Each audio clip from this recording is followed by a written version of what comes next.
Well, Bob, great to see you here. I know it's been quite a schedule and lots of interviews along the way, not surprisingly, but just sum up just how pleased you are with the way the horse is shaping up.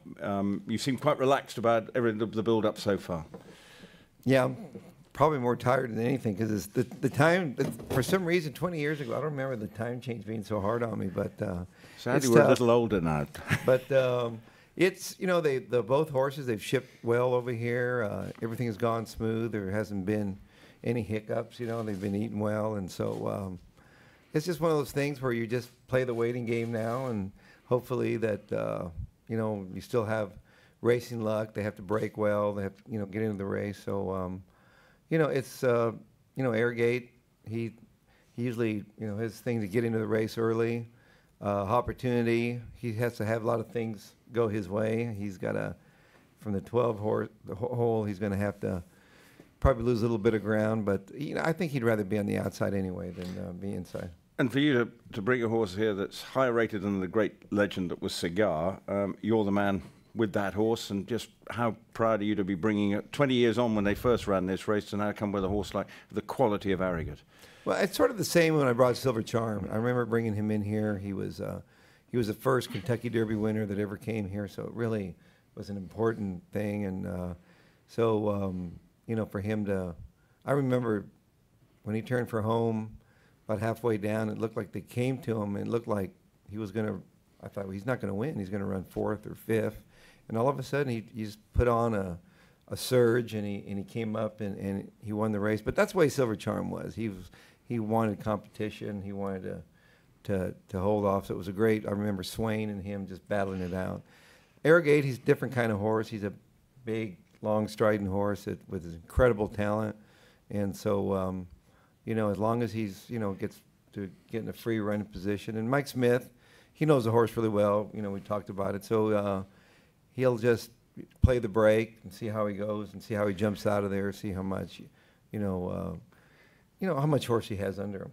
What's the hardest thing for you coming into a race like this when you're sort of in a in a losing situation because everyone expects you to turn up and win? Well, I think when you're in a, you know, when they expect you to win, it's tough when you have these horses. It's added pressure because, you know, you're the target. So when you're the target, you know, everybody, you have to be on your toes, whether it's a jockey, everybody involved. And so, you know, sometimes it's more fun to win when if you're 5-1 or, you know, and you come in there and you sneak up. And like when we ran the Breeders' Cup, you know, we snuck up on California Chrome. You know, it's enjoyable when you do that. But when you get to this level, when they you know, when they win, you know, you just want to, you know, you win, you're relieved that, you know, everything went well and the horse was supposed to, you know, the horse, you know, he is the, you know, best horse in the world, and so you know, people are going to come out to watch it, so, you know, they expect a big effort. So my job is to make sure that everything is going smooth, and it's a challenge, though. It's still a challenge when you come over here. Is that also a sense of feeling you don't want to let the horse down? You want to make sure you've got him, or both horses, in perfect nick?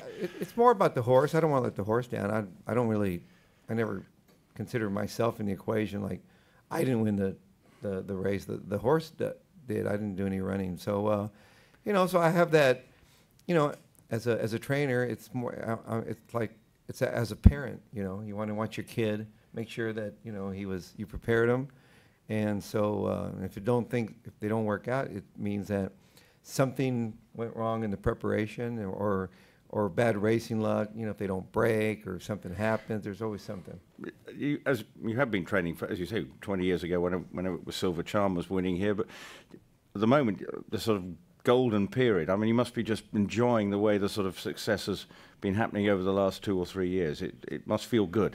It's just a constant grind, I think. You know, you get to, you know, you win a race, you enjoy it for about a week, and then you go on to something else. So it's not, we've been like, it can be a little stressful, you know, you're moving, especially going for the Triple Crown, but it's fun.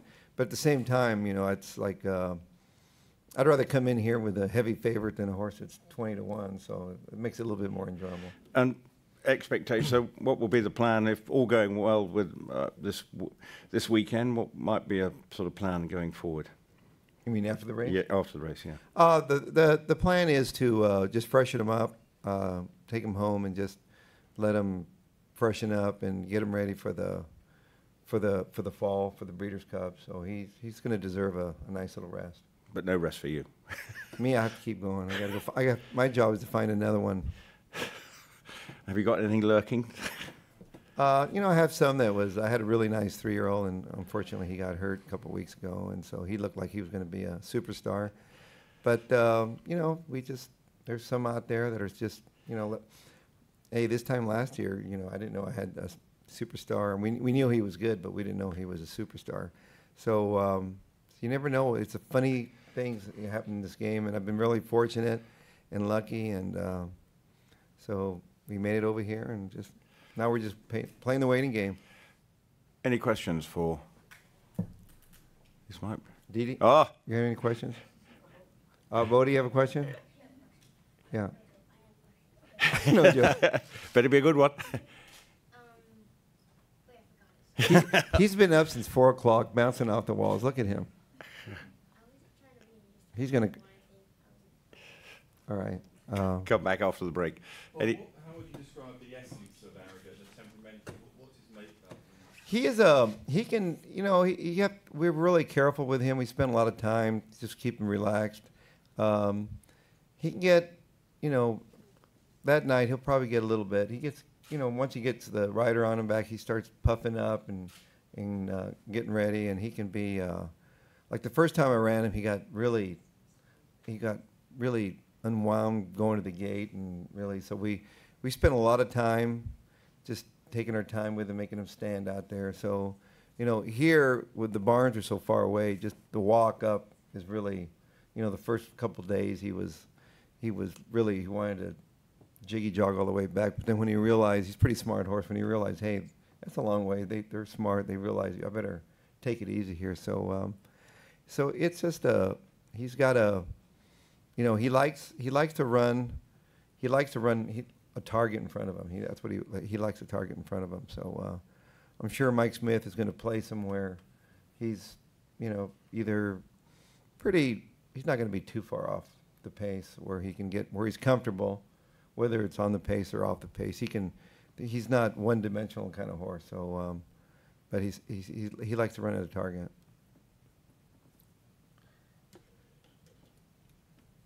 Yes, sir.